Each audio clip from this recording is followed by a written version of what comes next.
Welcome to another edition of the Litigation and Psychology Podcast, brought to you by Courtroom Sciences. Hope everybody is having a wonderful summer. It's hot as hell.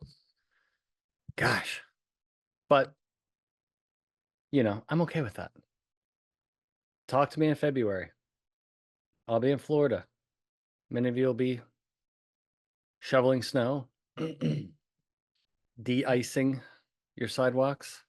Not me. So bring on the heat, bring on the humidity. I am okay with that. Solo podcast today. Listener mail. It's been some time. I accumulate emails and questions that I get. And listener mail is always fun. It's good to hear from the audience.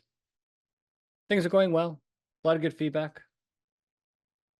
A couple people been out of shape. Speaking of been out of shape, my rant today is I have figured, I've been informed by my family that my dog is in doggy physical therapy. Yeah, because again, I have to watch this credit card bill. So I get online and I pretty much spy on my family.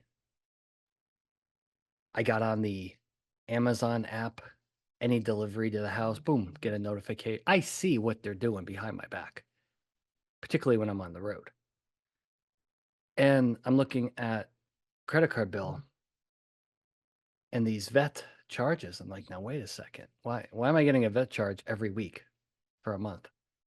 Yeah. Doggy physical therapy. Apparently we have a rotator cuff issue. Yes, dogs have rotator cuffs. And I guess my dog's on the injured reserve list.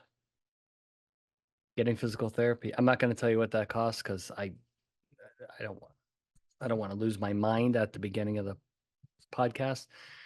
I'm just saying my dog's in physical therapy. That's where we're at. That's where we're at. Physical therapy for a dog. Can't believe it. Ugh. Now you know. So if your dog has that limp, bad wheel, arthritis, rotator cuff, go Google it. Doggy physical therapy. On that note, let's jump into listener mail. Question number 1.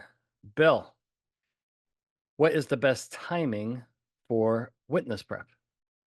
That's a very good question.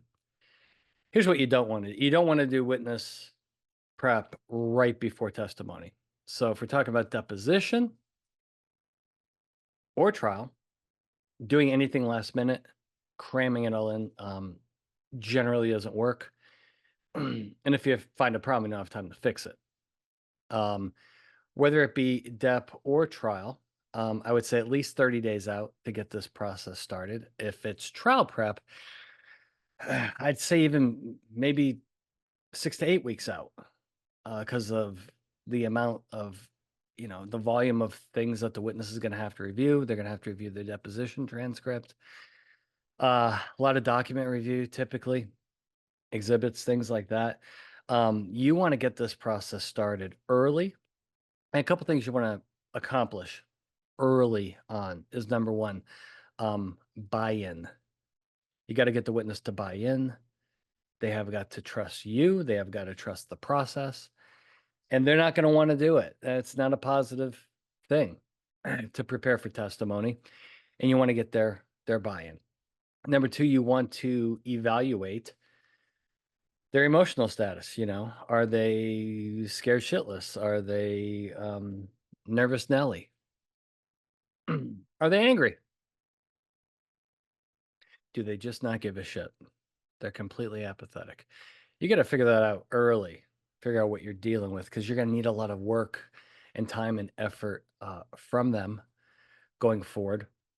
And then again, if you find a problem, you want to find it early so you can work on that problem prior to the testimony. So, general rule here is earlier is better. And I like to personally get started with a witness about 30 days out. get that kind of round one down. Round one is general education on how to be a good witness, what not to do, showing them a bunch of videotapes, what to do, what not to do. Take them through all the reptile edge training, educate them on that, get them up to speed from an educational and strategic. So then strategy, right? Going through all the exhibits with counsel, identifying the tough parts of the case, things that you know you're going to get attacked on, develop a strategy. Okay. Get that done early. And then as you get closer to the testimony, that's when you want to start doing mock questioning, simulating deposition conditions, Q&A with feedback, using operant conditioning. We've written a paper about this. And getting prepared for trial. Now you got you got direct examination, you got cross-examination, completely different animals, right? So a little bit more work needs to be done there. So early is better. If you wait last minute, you're probably going to get yourself in trouble. Also, the cognitive load is very, very high. And when it can exhaust the witness. That's why you don't want to do this stuff last minute, because if they come into the dep, or they come into the trial, and they're cognitively exhausted, they're not going to be good witnesses. Okay. So I would argue get started early. I'd rather do multiple half-day sessions than a couple full-day sessions. Cognitive fatigue, want to avoid that. All right, early is better. Right there, question number one. See, that was not so bad. Question number two, why do the Cubs suck? Oh, God. And I know who sent this to me. He's a trial attorney in St. Louis, and I just never hear the end of it from these guys, these St. Louis guys, these Cardinal fans. Why do the Cubs suck? Well, number one, this is very disappointing. I had very high hopes this year. They started off on fire. They're in like first and second place for the first couple months of the season. The big issue with the Cubs is that they fired a coach that was doing just fine. He was a newer coach, Rossi. He was on the World Series team, beloved by fans, and he wasn't terrible. He just wasn't getting the Cubs where they needed to get at the pace that the fans and management wanted. And so what they do, they canned him, and they bring in this dude from the Brewers, and he's in his first year, and they're in last place. Shitting the bed. It's terrible. And so yeah, it's this season is over. They're in last place. They're done. What I'm hearing is that a lot of talent in AAA Iowa, particularly pitching. And as most Chicago sports fans say, the famous phrase, maybe next year. All right. That's a very, very painful topic there on question number two. Question number three, deposition pregame. Bill, what is the best routine the morning of the deposition? This is a great question. What should you do? Okay. Now, I'm a big sports guy. Look at any major sport, high school, college, pro, doesn't matter. What are they 90 minutes, sometimes 2 hours before the game? What are these players doing? They're out on the field. They're warming up, right? They're going through various routines, doing various drills. It's exactly what you should do with your witness. You don't want the witness showing up at 9:45 for a 10 a.m. dep. That has disaster written all over it. Okay. If you have a 10 a.m. dep, minimum, they should be there an hour ahead of time. I would even argue maybe even 90 minutes ahead of time. They may have traffic, right? You want them coming in with road rage, frustrated from sitting in traffic, right? You want to get them there early. I'd say an hour to 90 minutes. Okay. Make sure they're fed. Make sure they're hydrated. You should have a snack basket. God, when I was growing up, the snack basket. And my kids were growing up, man, we had in the neighborhood, I had the best snack basket. All the kids wanted to come to my house. Best snack basket. You'd have a snack basket. Deposition is a long day. Even a half day dep is a long day. Trust me, right? They may need a snack. They may need a refuel. Okay. But you got to get them whatever they need, whether it's water, coffee, juice. Make sure they have a good breakfast. Okay. Pre-game meal. Number one. Number two, you got to get their mind in the right spot. Okay. Go over the themes, go over what you did in your witness prep. And ready for this, just like they do on the playing field, do some practice plays. Do some practice. Right? Baseball guys taking batting practice before the game. Throw it, get in a little mock questioning mode. Could be 10 minutes here, 15 minutes here. Get them, they're practicing their pace. They're practicing all the cognitive skills we've taught them. They're maintaining their composure. They're in testimony mode. Get them in that mode that hour before the dep. Okay. Just like when the player goes on the court or goes on the diamond or goes on the football field, they're sweating already, right? They've got to be warmed up, and they've got to be warmed up cognitively, and they've got to be ready emotionally. And you do that before the dep, so when they go in, they are ready. You can't, I don't like taking the first hour of a dep to get warmed up. I think that's deadly. Now you get them warmed up beforehand. So when they go into dep, they are laser focused. They are warmed up. They're already in dep mode. They're not going to fall asleep behind the wheel. Okay. They are ready. So get them in there early. All right. These are great questions. I like listener mail. I think it's pretty cool.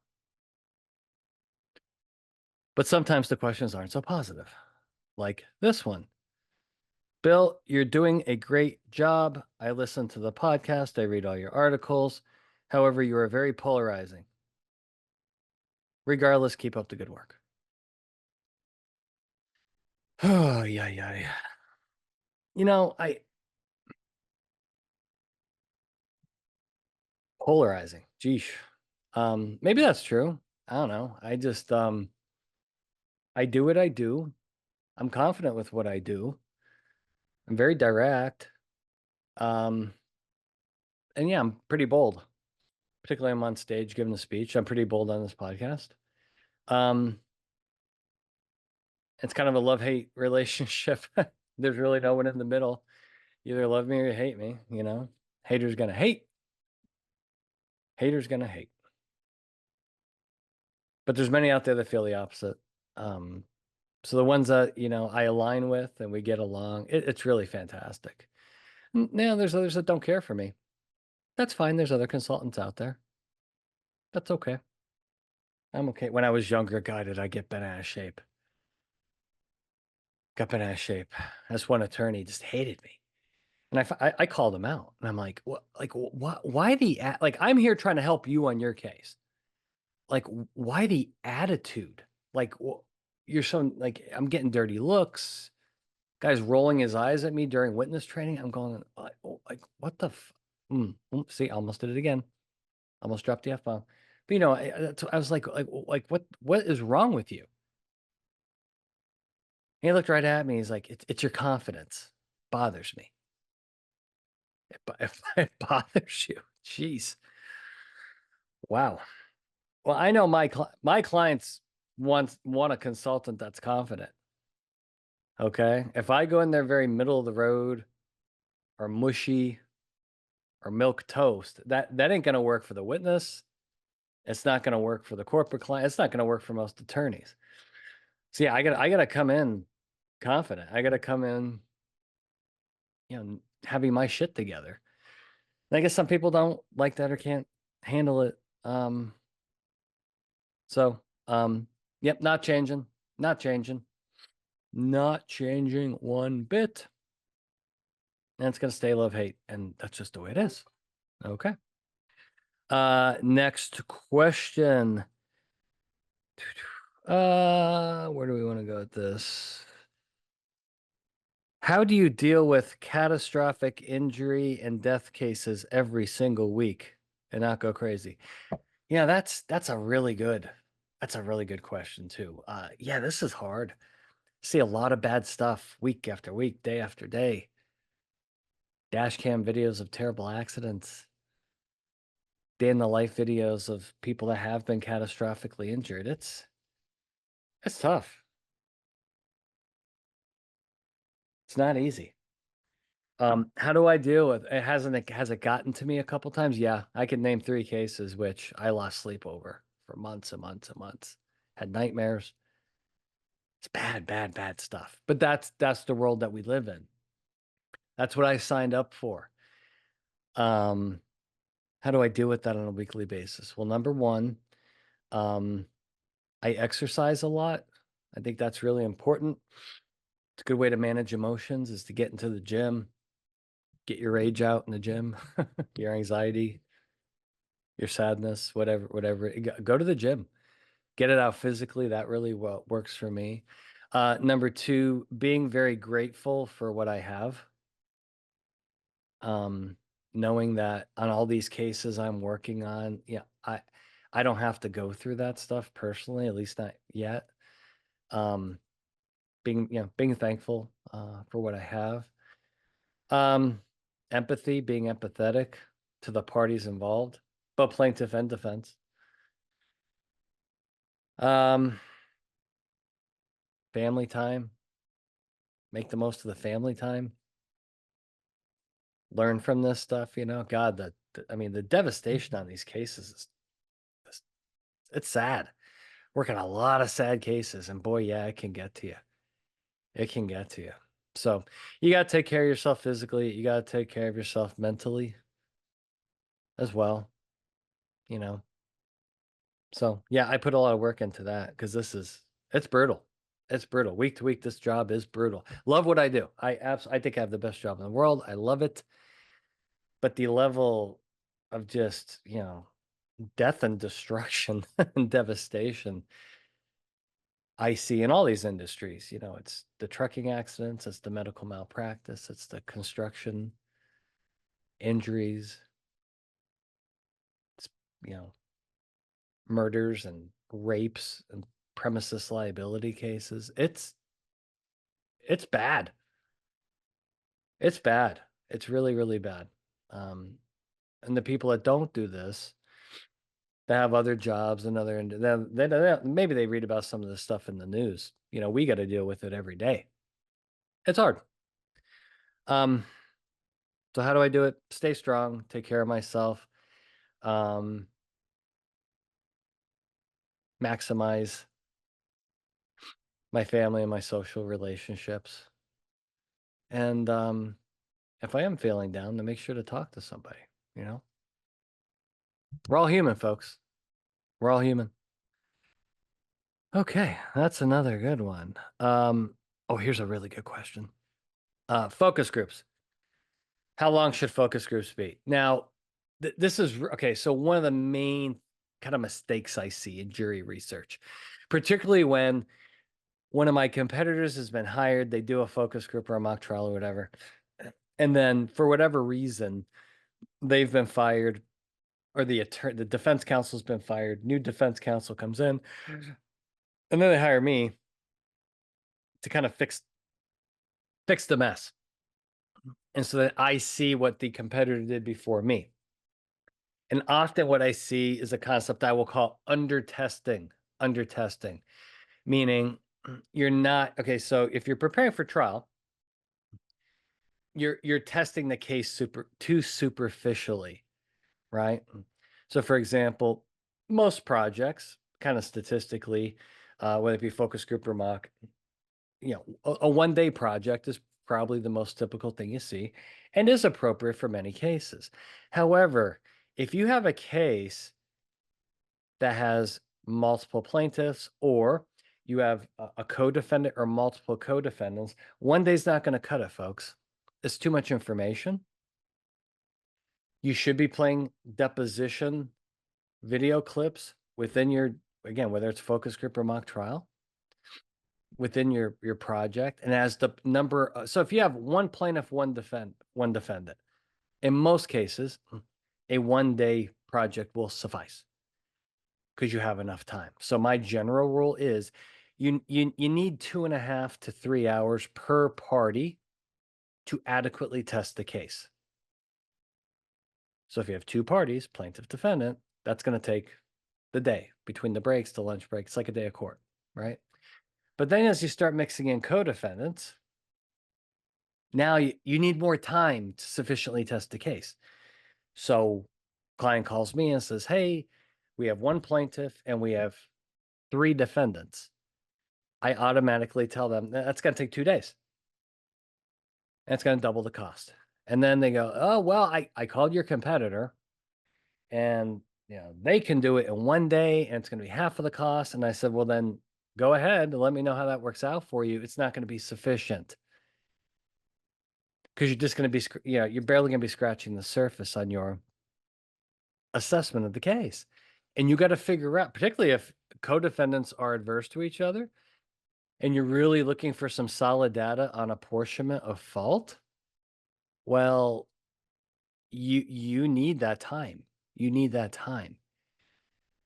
So, focus groups, mocks can go a day and a half, go 2 days. Every year we do a handful that will take 3 or more days because the case is so complex and there's so much evidence to go through.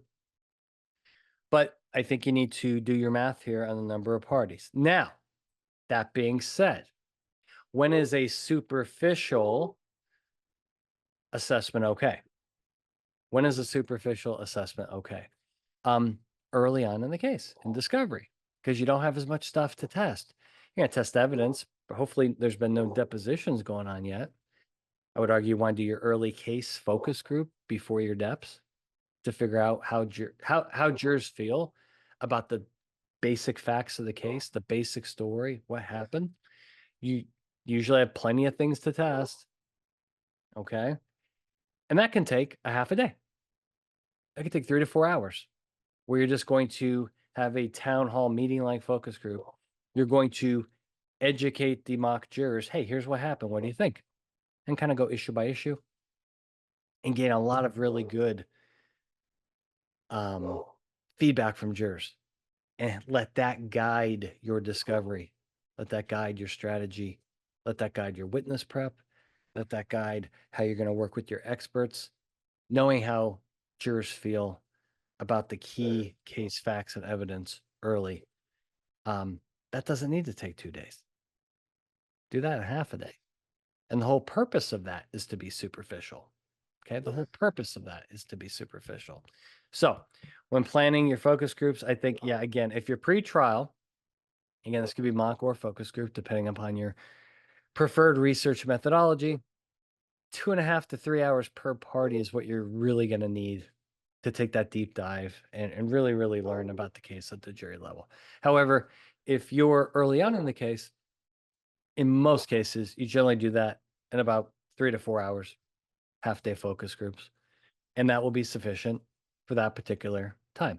Now, if you're pre-trial and you want to do the half-day virtual focus group, well, I mean, you can, but you're just kind of going to get, again, I call that like that's like taking an X-ray versus an MRI.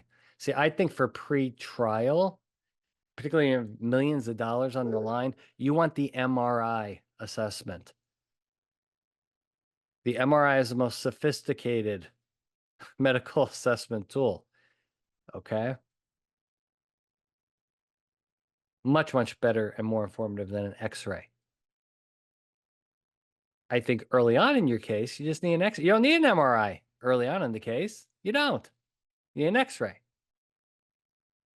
But if you're just going to do the X-ray right before trial, I mean, you're going to get valuable information, but is it going to be enough?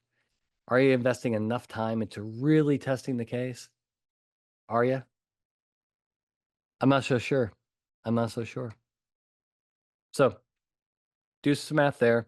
If you have questions, call me. Happy to walk you through all that stuff. Amazon guys at my door. See, I have to, of course, my family ordered something. Now my dog's going crazy. The good news With all that physical therapy, the dog can easily now jump up and down, jump on the door, bark her head off. Thank you, doggy physical therapist. Appreciate it. All right, last question. Any updates on nuclear verdicts and how to prevent them? You know, this topic, I'm almost getting sick of talking about this. I'm just so sick of it. And what's happened here in the last 3 to 4 years. It's a very complex topic. Let me just tell you two things that are absolutely concrete. Absolutely concrete. Two things that lead to very bad things. You know, catastrophic verdict, but remember that kind of nuclear settlement is the bigger issue statistically, right? You're settling cases for way too much money because they've got you by the balls. You don't want to go to trial because now you're going to exponentially multiply your damages at trial. So you have to write a big check to get out of the case. You've painted yourself into a corner. Okay. But two things here that are very, very clear. And the plaintiff's bar has openly discussed this in their seminars, on their podcasts. They don't hide this stuff. Listen to them. Listen to them. They'll tell you. Number one, if plaintiff's counsel does not get what they want in the deposition phase of your defense witnesses, they are in trouble and they know it.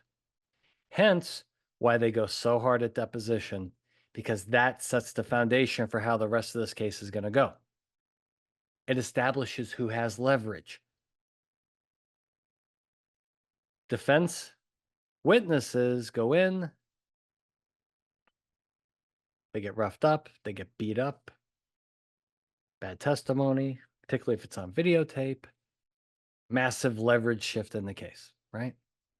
However, it works the other way. Effective testimony, witnesses are well trained, witnesses don't fall for the tricks, the traps, the manipulation, reptile edge stuff.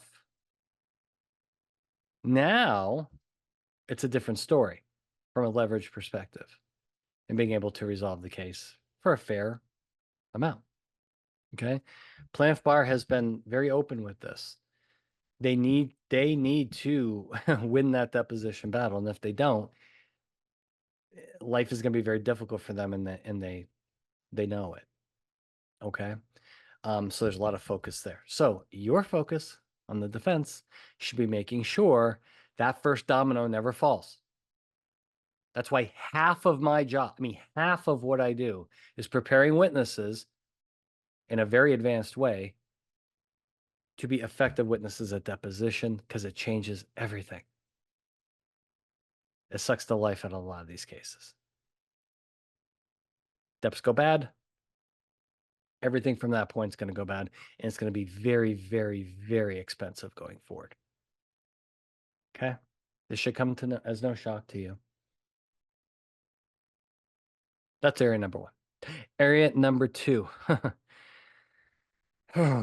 Egregious conduct. A lot of these nuclear verdict cases, you read about them, and the first question that always comes to me is, how in the world did this get to a courtroom? How in the world did this not get settled before trial? When you look at the case facts, you're going, you don't take that case to trial. So some bad decisions being made out there. Remember Kenny Rogers? Got to know when to hold them. Got to know when to fold them. Got to know when to walk away. You have got to know when to run. And some of these cases I read about, I'm going, why? Why did you not settle this case? The conduct is so bad. Like you can't win cases like that. Still happening. So lack of case assessment is why that happens. Confirmation bias is why that happens. And then terrible decisions get made. And you go to the courtroom and you get whacked. Because you shouldn't have been there in the first place. So I think one thing that I know, the other half of what I do is empirical case assessment. We're doing jury research so that wise decisions can be made, not emotional decisions, wise decisions. You may think you have a good case, and guess what? You don't. Or you may think you have a case, well, maybe this won't be so bad. But it actually is really bad. You just don't know. Okay. If you're testing your case for the first time with the real jury, that's insane. Absolute insanity right there. Happens all the time. And many of these nuclear verdicts, I know for a fact, were not tested at all. No focus groups, no mock trials at all. Or they were tested, just not tested sufficiently. Like I mentioned earlier, about how much time you need to test a case. I love hearing the story. Oh yeah, we did a focus group and or we did a mock trial and we got 3 defense verdicts. We feel good about this case. I'm like, oh, okay. How long how long was your project? Oh, it was a half a day. Oh, okay. Did you show any of the key witnesses during the jury research project? Oh, no. We just did kind of like clopenings. We just kind of 2 attorneys summarized the case and then we talked to the jurors. Okay. You didn't show one witness depth video. Right. Oh no, we didn't have time or the expense for that. Okay. And you got 3 defense verdicts. Yeah. Jurors really liked our case. And then you go to trial and your witnesses suck and you get popped. And you sit there wondering, God, what went wrong? Some of the stuff is a little bit more obvious, but maybe, yeah, I'm just not. It's just baffling how some of this stuff still happens. So, yeah. So if you focus on those 2 things, that's really our philosophy here at Courtroom Sciences. You want positive outcomes. There's kind of like 2 things you got to really do. Is have your witnesses fully ready, have your case sufficiently assessed, and a bunch of really positive things are going to happen for you and your clients. Okay? It's that simple. It's that simple. The problem is a lot of times that doesn't get done or it gets done too late in the game. Still get calls. We're going to trial next month. How can you help us? I'm like, how can I help you?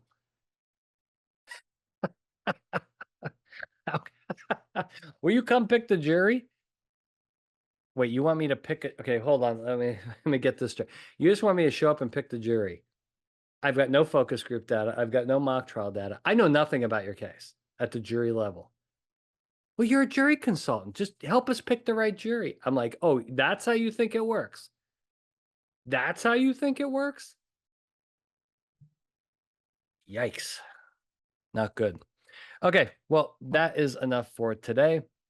Again, I hope everybody's doing good out there. If you guys need anything, email me, find me on LinkedIn. Oh, do me a favor. This is something, please, whatever, if it's Spotify or Apple or whatever you do, write a review.